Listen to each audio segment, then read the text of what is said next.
C'est fini maintenant. On veut bouger du parc. C'est trop facile de dire maintenant que le stade n'est plus à vendre. On sait ce que l'on veut. On a gâché des années à vouloir acheter le parc. C'est plus facile pour nous désormais. C'est fini pour nous.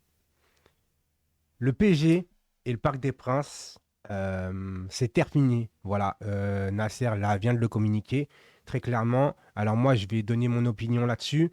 Je sais que beaucoup d'entre vous sont très impactés par ça. Moi-même, en fait, le Parc des Princes, beaucoup de souvenirs. En fait, c'est notre stade, c'est les habitudes, les grands souvenirs, les habitudes d'avant-match, d'après-match, l'enceinte en lui-même, l'infrastructure du Parc des Princes qui fait que c'est vraiment une espèce de cocotte minute, un espèce de vaisseau spatial où ça sonne vraiment à l'intérieur, où le son reste à l'intérieur, ne s'évapore pas, donc ça fait beaucoup de bruit, beaucoup d'ambiance, beaucoup de victoires, beaucoup de défaites, beaucoup de tristesse, beaucoup de bonheur dans ce stade. Mais à un moment donné, il va falloir se mettre en évidence que tu ne peux pas continuer comme ça quand la mairie ne veut pas négocier une vente du Parc des Princes. Alors, je vais essayer de comprendre le dossier parce qu'on ne connaît pas tout le dossier.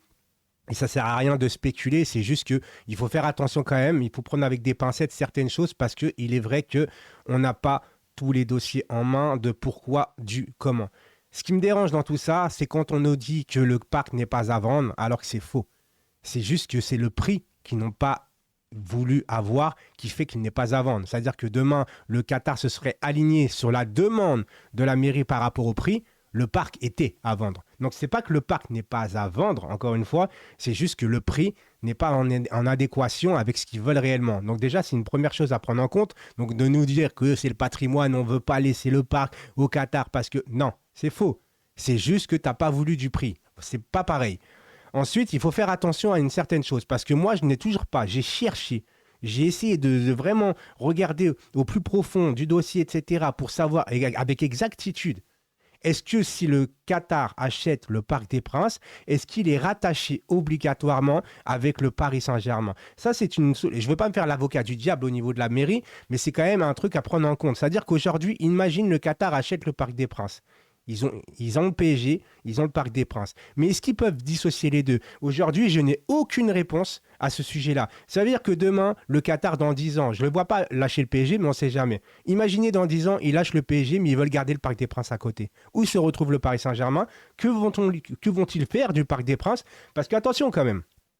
Attention, nous on veut grandir et c'est normal. Dites-moi d'ailleurs en commentaire votre plus beau souvenir au Parc des Princes et votre plus beau non, votre pire malheur aussi au Parc des Princes, etc. Ça m'intéresse de savoir. J'ai envie de voir un peu, tu vois, ceux qui ont vécu des choses au parc, votre truc de me remémorer des certaines choses, tu vois, en mode nostalgie en vérité, parce que c'est vrai que moi je vais plus au Parc des Princes parce que je trouve que c'est plus pareil. J'étais abonné de 93 à 2010. Voilà, mon premier match c'était le PSG Real Madrid. Donc ça commence à remonter avec casque d'or, hein, forcément, on n'est plus tout jeune.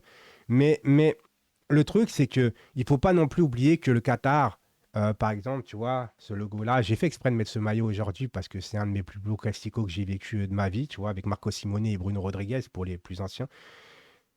Ici, là, tu as la date de création du club. Le Qatar, par exemple, s'est permis de retirer la date de création du club. Donc, ils sont pas non plus tout beau tout rose. Ce que je veux dire, c'est que vont-ils faire de notre club plus tard?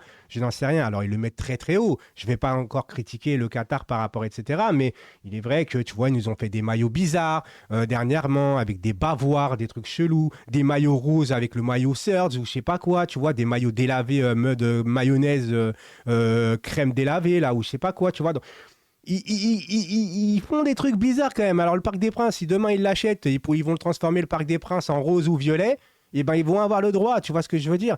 Alors maintenant, de l'autre côté, de dire aussi, parce que ça me fait rire aussi, la mairie dit, on peut le laisser avec la location, parce qu'il faut savoir que voilà, tous les grands clubs aujourd'hui ont leur propre stade.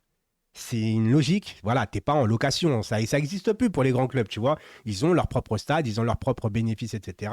Là, tu payes un loyer pour jouer dans un stade, tu vois. Et à un moment donné, c'est normal que le Qatar, eux, de leur côté, de leur point de vue, et c'est normal qu'ils veulent leur propre stade.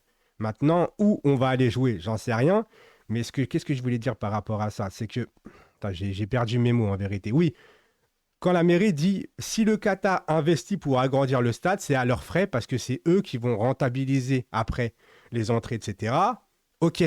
Mais quand le Parc des Princes, derrière, ils vont faire des événements qui n'ont rien à voir avec le PSG, par exemple des concerts, est-ce que vous allez vendre 45 000 places sur 70 000 ou vous allez vendre 70 000 places? À un moment donné, il faut être cohérent un minimum. Vous pouvez aider aussi le Qatar à agrandir le stade. Parce que de dire, nous, on ne touchera pas d'argent dans les bénéfices, c'est faux.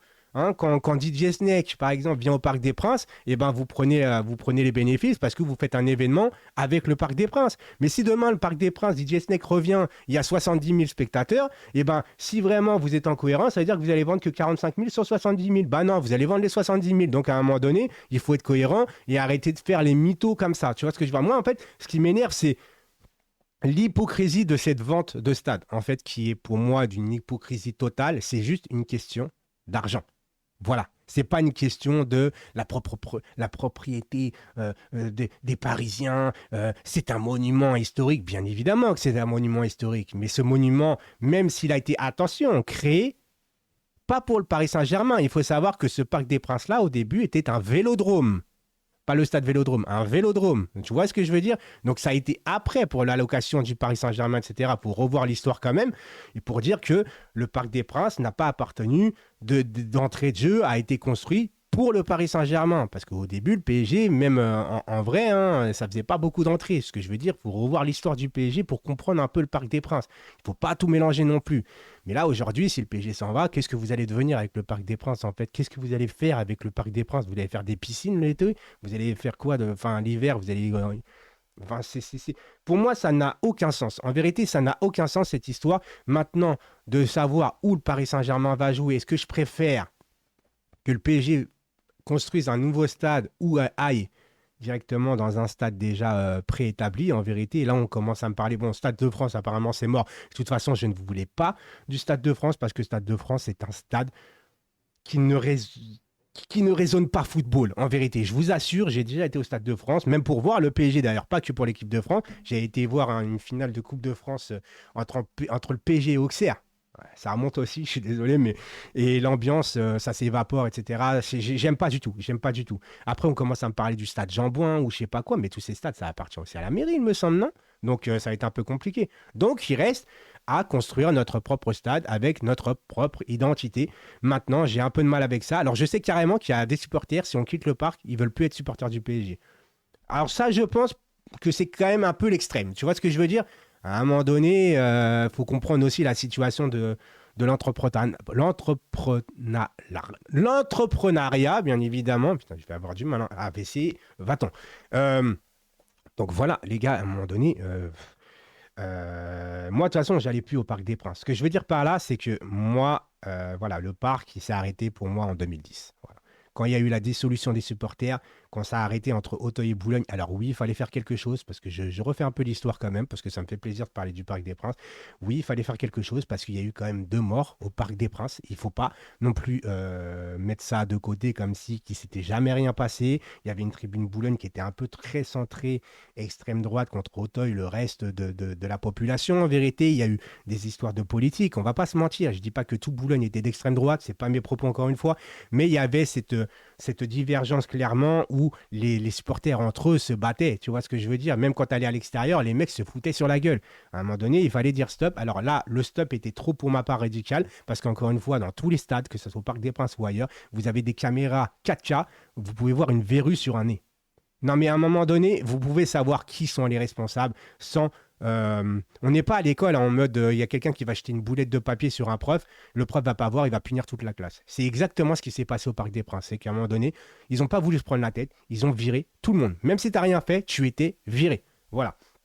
Donc voilà, ce que je veux dire, c'est que j'oublierai jamais ces moments-là. Je pense que je vais emmener mon fils avant que le Parc des Princes soit réellement fini, parce que j'ai envie que mon fils découvre quand même le Parc des Princes, même si c'est plus pareil, même si c'est plus la même ambiance, même si ça a des années-lumière de l'ambiance. Moi, je vous le dis clairement, les années 90 et 2000 au Parc des Princes, ça vaudra jamais le reste. Voilà, c'est ce que je veux dire, c'est qu'aujourd'hui, le club fait des efforts. Ils essaient de réinstaurer une ambiance, mais tu peux pas reproduire les mêmes choses. J'imagine juste l'équipe d'aujourd'hui avec l'ambiance d'avant.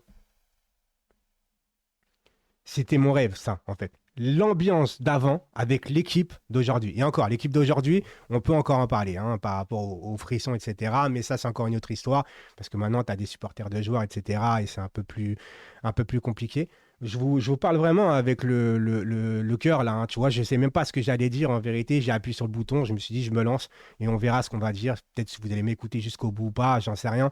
Mais moi, le Parc des Princes, c'est quand même quelque chose. Ça fait partie de mon histoire. Hein, tu vois, la maquette, elle est là. Voilà. Ce que je veux dire, c'est que ça partira jamais. Et puis, le Parc des Princes, avant, il faut savoir que le matin même, même la veille, j'avais du mal à dormir le lendemain d'un match de championnat tout basique. Hein. Moi, à PSG Lorient, le matin du match, je me levais. Je chantais chez moi, tu vois ce que je veux dire? Je chantais parce que j'étais hypé. Je voulais aller au match le soir, pas pour forcément voir un beau match. Hein. C'est juste parce que je voulais vivre cette ambiance. Parce que cette ambiance, en vérité, t'allais au parc, c'était même pas pour le match à l'époque, c'était vraiment pour vivre l'ambiance au plus profond de toi. Aujourd'hui, c'est plus pareil, on va pas se mentir. J'ai déjà été au parc il n'y a pas si longtemps que ça encore. Et je l'ai dit à mes amis, je lui ai dit, regardez, c'est plus pareil, je me fais chier les gars, on va pas se mentir, c'est plus la même. Et pourtant, je n'ai jamais été un ultra. Et je voudrais justement dédicacer aussi cette vidéo aux ultras, parce que les ultras, faut savoir aussi, c'est une... Je fais tout, hein, je fais tout dans cette vidéo. Les ultras, c'est aussi une culture. Il ne faut pas tout mélanger. Tu as les supporters lambda, où ils sont là, assis dans les tribunes, etc. Tu as des supporters occasionnels, et tu as les ultras. Les ultras, c'est une culture. C'est-à-dire que c'est pas parce que tu es un ultra que tu es un meilleur supporter qu'un autre, déjà. Ça, il faut tu vois, il faut pas les mettre ensemble en vérité. Il faut savoir qu'un ultra vit pour sa tribune. Lui, il va mourir pour sa tribune. Il va mettre de sa poche. Il va mettre quelquefois sa famille de côté pour faire vivre sa tribune, faire des déplacements, faire beaucoup de dépenses justement pour préparer les animations en tribune, les tifos, etc. Tu vois, il vit pour ce club-là. Mais ça ne fait pas non plus un supporter meilleur qu'un autre. C'est-à-dire que c'est une autre façon de voir les choses, c'est une autre façon de vivre quelque chose. Par exemple, un ultra, quelquefois, il regarde presque pas le match, en fait, pas avec tous les drapeaux, les ambiances, des fois, t'es dos au but, les capots qui sont devant la tribune qui regardent même pas le match, c'est pas la même chose. Un ultra, tu peux pas dire, par exemple, que c'est un passionné de football en termes général. Tu peux pas le savoir, ça. Tu vois ce que je veux dire? Mais une ultra ne veut pas dire non plus casseur. Tu vois ce que je veux dire? Attention aux amalgames. Mais ce que je veux dire, moi, j'ai toujours été avec les ultras parce que j'adorais leur ambiance, mais j'ai jamais été carté, j'ai jamais été un ultra pour ma part. J'ai pas envie de me faire croire pour je sais pas quoi, de faire penser que je sais pas quoi. Il y en a certains, ils font penser qu'ils sont un ultra comme ça d'un seul coup, tu vois. Genre, tu portes un pull ultra, t'es carté ultra, t'es un ultra. Non, c'est pas ça. C'est une culture, ça s'apprend. Ça se vit, ça s'apprend au fur et à mesure du temps. C'est un apprentissage. Comme je vous ai dit, hein, c'est avec l'expérience que tu deviens ultra. T'es pas ultra juste parce qu'il y a marqué ultra. Tu vois ce que je veux dire? C'est avec le temps que ça se fait. Moi, j'ai fait ça. J'étais en quart bleu à l'époque pour les plus anciens, juste à côté de Boulogne, mais en quart de virage, tu vois, un peu plus sur le côté. Ensuite, j'ai été à Auteuil. Voilà, il y avait les Tigris Mystiques, les Lutèce Falco et tout ça. Et ensuite, à la fin, je suis parti en G bleu aux Authentiques, où j'ai trouvé que ce groupe de supporters était incroyable. C'est mes meilleures années aux Authentiques. L'ambiance était vraiment incroyable. Mais j'étais toujours avec eux sans être un ultra. Parce que je voulais être au centre de l'ambiance, mais sans être appartenir à quelque chose parce que je me sentais pas comme les ultras. Parce que moi, j'avais quand même besoin de voir le match. Tu vois, j'étais concentré vers le match, en même temps avoir l'ambiance juste à côté. Tu vois, je pouvais pas essayer. Des fois, je mettais un peu l'ambiance avec eux, mais il y avait des moments, tu sais, quand il y a une action, genre, les mecs, des fois, ils étaient dos au but, ils sautaient. Et moi, frérot, je suis obligé de regarder le match, l'action, tu vois. C'est une autre façon de voir les choses. Mais les deux peuvent coïncider ensemble. Mais ne jamais critiquer un mec qui va au Parc des Princes depuis plus de 50 ans, par exemple, qui est assis pour regarder un match en disant ouais, mais lui, il va au stade, il reste assis. Et alors, frérot? Et alors? Tu vas au stade, tu restes assis, mais c'est parce que pour voir aussi plus près de l'action, pour avoir l'ambiance aussi, et ça fait pas un mauvais supporter. Tout le monde a le droit d'être assis au Parc des Princes. Il y a juste, à un moment donné, il est vrai que quand c'est Auteuil et Boulogne, frérot, ben, si tu choisis ces deux tribunes-là, et ben forcément, on reste pas assis. Mais après, le reste des autres, et ben les mecs, ils ont choisi leur place, ils ont payé, ils ont le droit de faire ce qu'ils veulent. Tout le monde a le droit d'aimer le PSG à leur façon. Ça sert à rien de dire, moi, je suis meilleur supporter que quelqu'un d'autre. Moi, non. Non. Tout le monde est supporter du PSG à sa façon. Sauf les supporters de joueurs. Ouais. Ouais.